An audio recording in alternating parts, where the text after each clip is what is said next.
For a long time, there's been an idea floating around that Charles Dickens invented the modern concept of Christmas. I'm not sure I agree with that. For me, Hallmark movies and mall Santas don't scream Victorian England.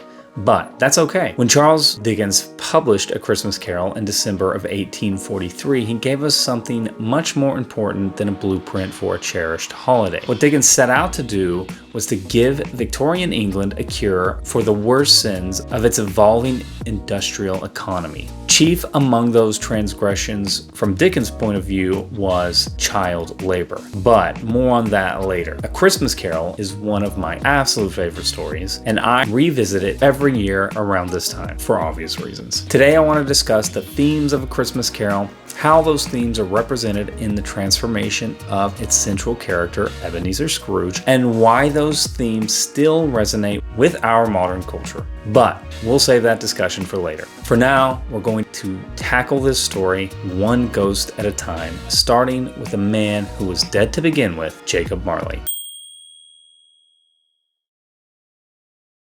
The first spirit to visit Scrooge is his old business partner, Jacob Marley. This event is the story's inciting incident, as it sets up the stakes for Scrooge when Marley foreshadows a dark fate that awaits him in the afterlife. You see, Marley is burdened with the heavy chains he forged during his sinful life, and Scrooge's chains are even heavier and longer than Marley's. How did Marley forge those dreadful chains? He didn't commit murder, theft, or fraud, at least not directly. No, Marley's greatest sin was that he was, as Scrooge puts it, a good man of business. To understand that line, we need to talk about exactly what Scrooge and Marley do with their business. Scrooge and Marley's business is never made clear in the story, but it is implied that they deal in debt. They lend money and they charge interest. More specifically, they lend money to poor people and charge them way more interest than they can afford. This ensures that Scrooge and Marley's customers will be paying back their debt until probably the day they die. This type of money lending is considered a sin in the Christian Bible, and it's called usury. Specifically, it is sinful when it comes to the poor. The book of Exodus states that if you lend money to a poor person, you should not charge them interest. On a personal level, Dickens probably hated moneylenders. At least he had good reason to. Debt was a subject that Dickens was intimately familiar with, as he had suffered the worst consequences of it as a child. At the age of 12, Dickens' father John was thrown into a debtor's prison. Debtor's prison was the practice of tossing people in debt into prison until their relatives were able to pay back that debt. The conditions of the prisons were squalid, and many prisoners continued to accumulate debt only to die in prison. As a boy, Dickens worked at a shoe polish factory to pay back his father's debt. So it might have been poetic justice on Dickens' part to put a moneylender in heavy chains and to toss him in an afterlife of eternal labor and imprisonment. Scrooge, however, can avoid this fate if he survives the visits of three spirits and accepts their painful lesson. But more on that lesson later. Let's talk about the first spirit, the ghost of Christmas past.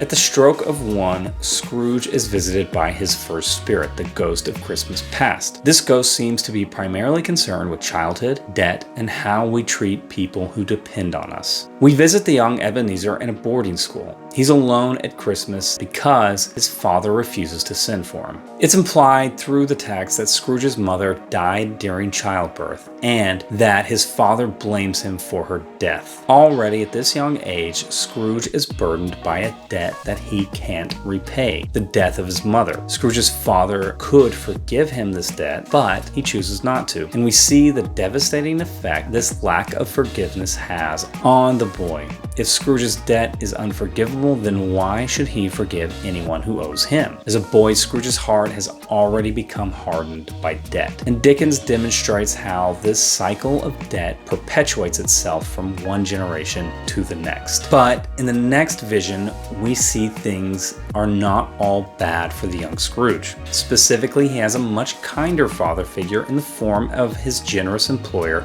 Mr. Fezziwig. Fezziwig and the Georgian Christmas. A Christmas Carol is set in 1843 during the early Victorian era. However, Scrooge would have grown up in the late Georgian era which is significant because the end of this era marked the beginning of industrialization in England. During this time, many workers began to flock to crowded cities in search of employment. During Scrooge's youth, it was customary for the nobility to host feasts during the Christmas season.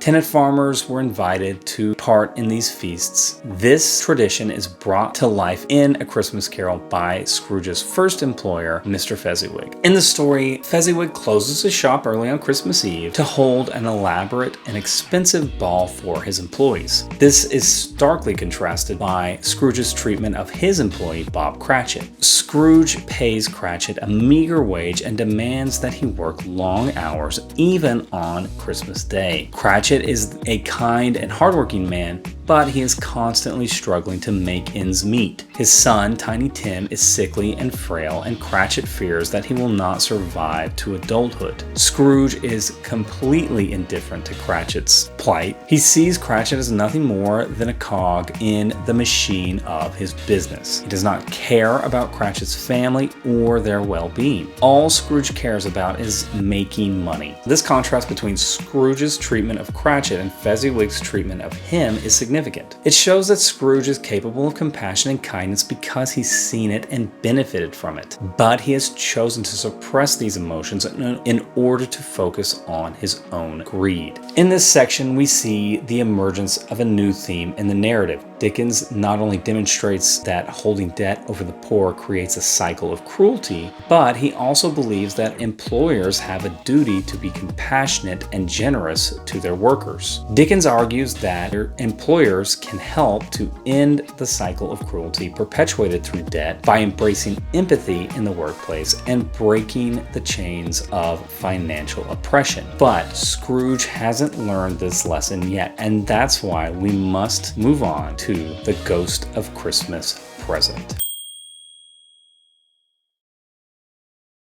The Ghost of Christmas Present is a jolly and larger-than-life figure who represents the spirit of generosity and joy. He wears a vibrant green robe, a wreath of holly on his head, and he revels in the bountiful and festive celebrations that take place during the holiday season. However, this spirit has a dark side. While the Christmas season brings joy and cheer to the people of London, it cannot cure the misery brought on by debt and poverty. This is the truth that the Ghost of Christmas Present must force Scrooge to embrace. And that's why the spirit takes Scrooge to confront his most innocent victims, Bob Cratchit's family, and Aileen's son, Tiny Tim. In the story, Tiny Tim represents a group that Dickens believed was the most exploited and vulnerable population in Victorian England: children. Through the character of Tiny Tim, Dickens shows how society's neglect and economic disparity can have a devastating impact on the youngest and most vulnerable members of society. Tim's physical frailty and the Cratchit family's financial struggles are a powerful reminder to Scrooge of the urgent need for generosity to ensure the well-being of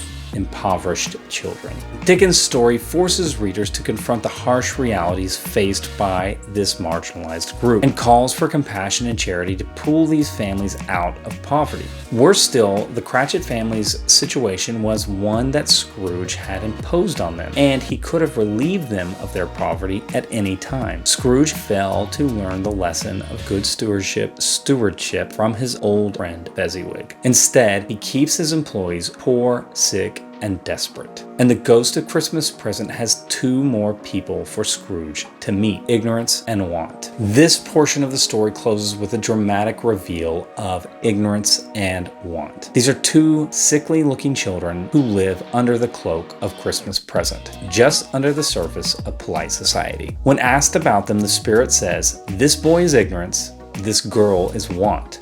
Beware them both, but most of all, beware the boy, for on his brow I see that written which is doom." They each represent one side of Victorian society. Want represents poverty, and ignorance is a stand-in for people like Scrooge who are willfully ignorant of the suffering of the poor. The important thing to note about these two specters is that they are portrayed as children. This was a purposeful decision on Dickens' part because what he was most concerned about was child labor. Dickens started writing A Christmas Carol after reading a government report on child labor. A journalist and good friend of Dickens compiled interviews with children working in the worst conditions an industrialized England had to offer. Dickens was deeply affected by the accounts of child laborers. He read about young girls who sewed dresses for 16 hours a day, 6 days a week, and 8-year-old children who hauled coal carts for 11 hours a day. Dickens wrote to one of the government investigators that the accounts left him stricken. It's not surprising that these reports affected Dickens so deeply, as he had spent his own youth working under similar conditions in a shoe polish factory. So, what are the consequences for a society that allows children to suffer in these conditions? Dickens makes that clear with the visit of one final spirit.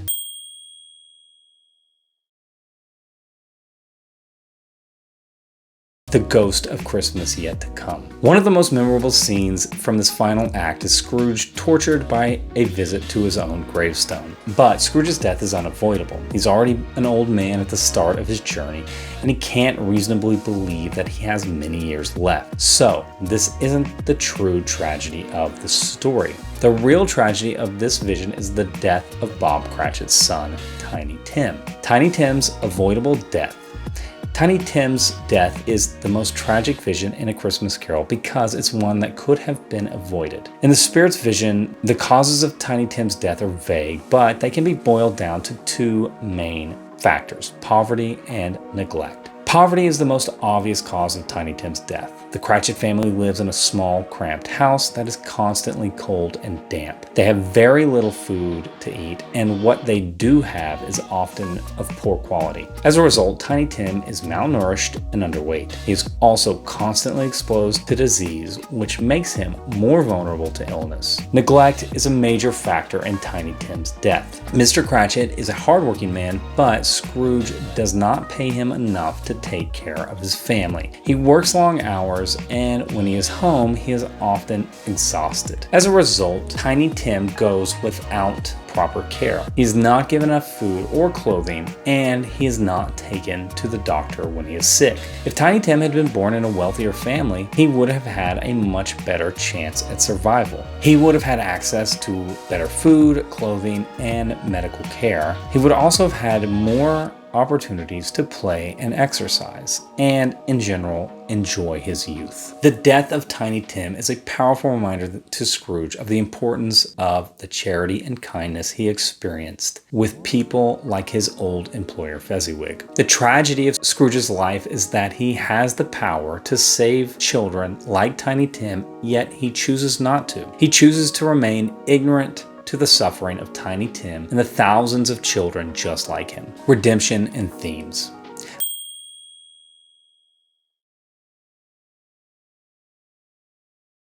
By the end of the story, it is clear that both Tiny Tim and Scrooge will avoid their untimely deaths. Scrooge is transformed by the Spirit's teaching and pledges to become a generous and charitable employer who not only pays his employees fairly, but also cares for them deeply and takes on their struggles as his own. In doing so, he saves the life of Tiny Tim. The lesson for us is that we can all be Scrooge in both the good ways and the bad. Dickens' hope was that when good people are confronted with the cruelty of debt, poverty, and child labor, we will work together to end the suffering of our fellow human beings. Thankfully, society has come a long way since 1843, but if you think that these problems are a thing of the past, then you're just kidding yourself. Predatory lending, child labor, and avoidable poverty all exist today, and just like Scrooge during his first visit with Jacob Marley, we all have a long journey ahead of us if we want to